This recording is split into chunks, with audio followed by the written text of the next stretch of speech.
Alrighty, we are back out here with my cousin's EZGO D503, I believe. Golf cart, whatever that guy says. Yep. And she's got another problem this time. Don't quite know what it is yet, but it's not batteries this time. I can tell you for certain. I've already got the voltmeter out, checked everything. Everything is either 6.2 or 6.4 all the way across. These are 6.4, the old ones are 6.2. Got the load tester out. Let me grab that. Here's the load tester. Pretty simple machine. It's basically a voltmeter and it puts a 135 amp load on the battery, and so you can tell from that what your cold cranking amps are on a 12 volt battery, and on a 6 volt battery it tells you what your continuous discharge is. And I've tested all of them. Let me see. These two both tested right there on that second notch on the 6 volt side. Don't look at the 12 volt side. Tested right there at that mark. That one right there tested down here at the second to last mark. And I think those three all tested up there at that third or fourth mark. I think the third mark. So they all tested just fine. It'll also tell you the voltage too. So you can just do that and skip doing a voltmeter. Additionally, and right now I'm just going through all the things you need to do to test your batteries. So you can just check the voltage. If one of them is down 2 volts, then you know right away that the problem is you got a bad cell. With the load meter, that tells you whether or not, rather than losing an entire cell, you've lost capacity in a cell. Because you can have a cell, all 3 cells working, but then one cell could have like no capacity, and so that is actually hamstringing the amperage that it's allowed to output. In addition to that, I made sure to check each battery on either side of the cable. So rather than just hooking up here, I hooked up here and hooked up here, so that I made sure I was testing through these cables, because you can get corrosion inside one of those cables or on one of the lugs that then increases the resistance. It lowers, the actual cross-sectional area of wire that you're using because they corrode through, or you get corrosion in between the lug and the wire. Additionally, you can get corrosion. Of course, the other obvious thing is to actually clean up all these contacts. I did that before, and then another guy came in here and cleaned them up after that, and then we all both over-torqued the piss out of them. So that's the other thing, is if your voltage checks out fine, then clean all your contacts and re-torque everything. If that doesn't work, then you get out the load tester. If the load tester tests fine on all 6 batteries, then you test on either side of the actual cables, and that'll tell you whether or not there's corrosion and increased internal resistance in one of these cables that is, again, hamstringing your amperage. So I did that, and the load rating that came out of all the batteries was exactly the same. So the next thing I did is I got the acid tester out, and I checked the water level and all the batteries. They're all good. A fella just came in here and checked everything real quick for my cousin the other day. While he was over here, he tested the voltage and put distilled water in all of them. So I tested the acid on all of them. And all of them measured. You see in here, it's just a glass float inside of a tube, and it tests the amount of sulfates in the water, the density of the actual acid in there. And if you have too little acid, that means that the sulfates have sulfated the actual lead, and so you need to get those, either one, buy a new battery, or somehow resuscitate the battery, hook a welder up to it and boil the snot out of it to get the sulfates back into the solution. But I tested them all, and they were all either in the new ones were in the green. I think that one was just on the edge of the green, and then all of these were, right in the middle of the white, or on the, upper end. So, the acidity is good, the voltage is good, there's nothing wrong with any of these cables. They all can pull within the green on the good. That one is a little low, but it's not worth buying a $150 battery for at the moment, that's for certain. So now we're on to the other things. I think at the moment it is the solenoid, which I believe is that guy, I think. I'm not certain yet. I gotta actually get in here and determine what is and is not the solenoid. That's the switchboard for the actual. That's a mechanical linkage for the actual, rear end that shunts, the polarity of the voltage. So it ain't that guy. So there's really not all that much else to it. I don't know what this guy is. I'm assuming this is some sort of inverter converter or something, going back there to the rear end. And if not, that is an inverter or something, for, outputting like a 12 volt plug somewhere or something. I don't know. But what I will tell you is my best guess is it's that guy, and I think that guy has failed. which would be the solenoid, because the description of the problem I'm getting is that you hop in the golf cart, this guy, oh yeah, and this guy shows it's fine. It'll show it.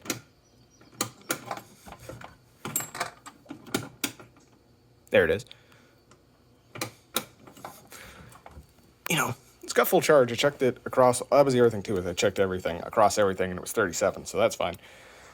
So the description of the problem is that you accelerate and you drive around, and it drives around just fine, and then all of a sudden it just quits, and then it won't do anything. And then you go and you cuss and you scream and you go get the tow chain or something, the tow chain and the tractor, and you go to pull the thing back, and then you hop in it and just fires up and starts driving again. So from the quick Googling I did, that says that that's more than likely the solenoid. Either it has, the contacts have worn out, or it's overheating.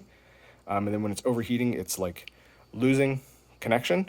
And then your accelerator does nothing, because the solenoid is what's actually shunting the power, you know, over there and to the whole rear end and everything. So I'm going to go get in this thing and drive it around until it dies. And if it doesn't die, then I'm pretty sure it's probably the solenoid then. If it does die, then we're going to go over here and spit on the solenoid and see if it boils. That probably is not going to prove anything, but we will also get the voltmeter out and check the solenoid and see whether or not we've got full main voltage across, the solenoid when we're not supposed to. So anyway, let us get to testing.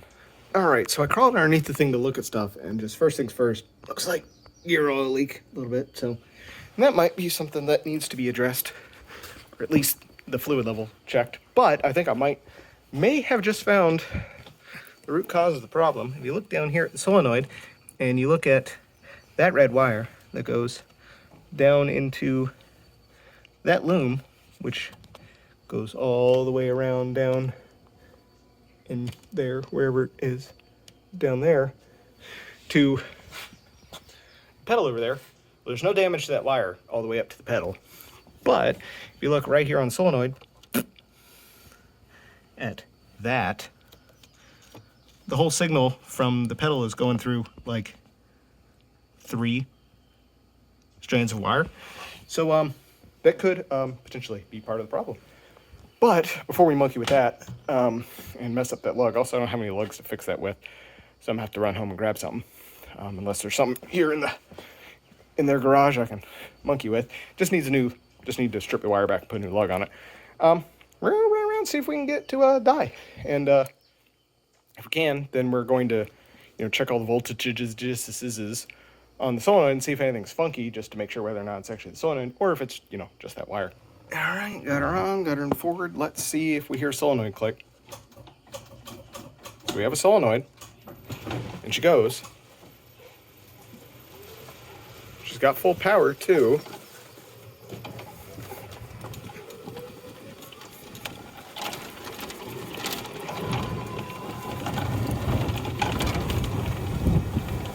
So that's not, not the batteries, that's for certain. We'll see if it overheats, and then we can see whether or not we hear a solenoid. And if we don't hear a solenoid, then we know it's a solenoid. If we do hear a solenoid, then, well, it might be something wrong in the solenoid, but catch it when I'm done. Well, I ran around for about 10 minutes, no issues. Then ran around for about another 5 minutes. Now I'm already back to my house almost, and no problems.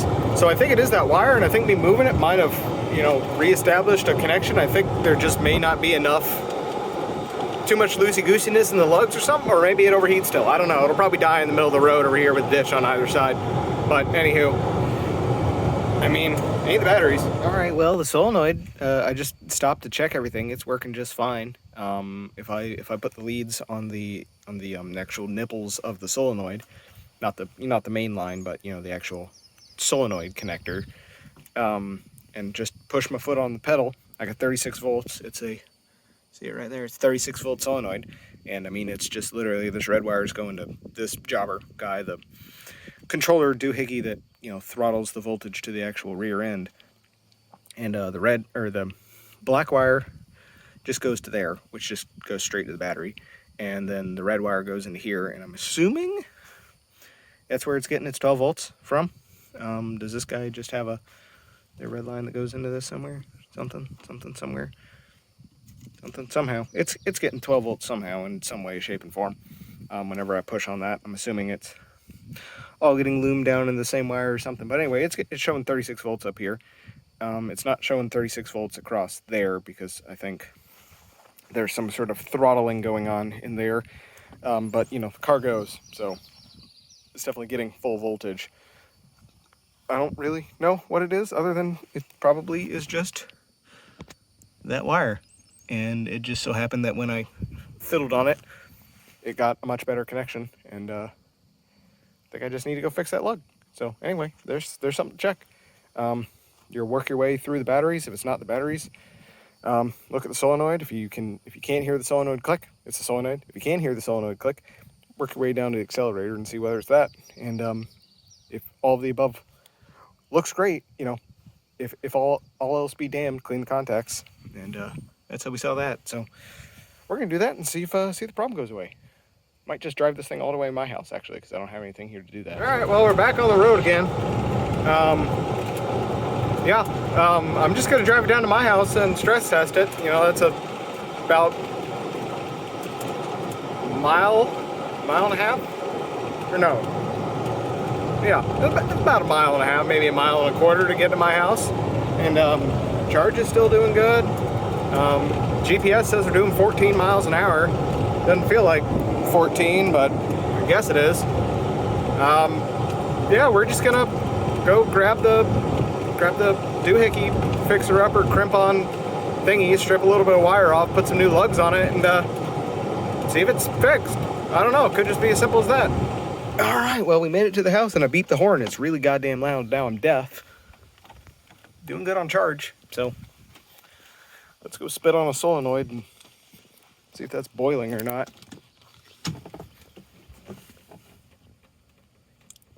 No, she ain't boiling. All right, well, I just went and put 2 new lugs on the wire. It had 2 wires going into 1 lug, and I just cut them both off at that lug, cleaned up all the crud off of the contacts, put a new set of lugs on there, heat shrink, and put them back on and heading back, and it's going just fine. It says it's fully charged now, so I don't know how much I trust that. It feels like it's going a little bit slower, though. Could just be because I'm going slightly uphill on sand, but we'll see. Hopefully I get back, because I really don't want to have to get the tow truck and drag this thing. Well, we made it out of my road, so we're about halfway back, and charge is still good. GPS still says we're going 14 miles an hour, so I guess that was it. It's just one bad lug, you know. Sometimes it's that simple. Generally not when I'm involved, but every once in a while it is. All right, well, we're back at the house, and it's about beer o'clock. I mean, well, it's 3:30 on a Monday, so close enough to beer o'clock. And yeah, she's done. That's all it ended up being. Couldn't get the thing to fail after that, so it's the end of the video. Kind of anticlimactic, but you know, that would be my recommendation, is kind of work yourself from the top down. You know, as they say, when you hear hooves, think horses, not zebras. So yeah, go batteries, then battery, then cells, then battery cables, then go to solenoid, and then from the solenoid, before you get into the actual meat, check all the connections, check all the contacts, check the wires running to everything. And if that's not it, then pull the solenoid, then test the solenoid, and if it ain't the solenoid, then work your way down. You know, start with the you know, the first rungs in the system and work your way back from there. And then when it comes time to start, you know, throwing money at things to fix it, do the cheapest first. Turns out it was just 1 wire lug on the solenoid. That was it. So anyway, that's the end of the video. Thankfully, it was something easy. So if this helped you out, how about you go down there, give the video a like. If you're having some other kind of problem, vent in the comments down there. I can't help you. I don't own a golf cart. I don't own a golf cart repair service. But at least it'll help you, you know, break some of that frustration off, just going down in there and venting. And it also helps my engagement. So just drop it down there. And if you want to subscribe, you got to smash the large gray button over there. And until next time, I'm out.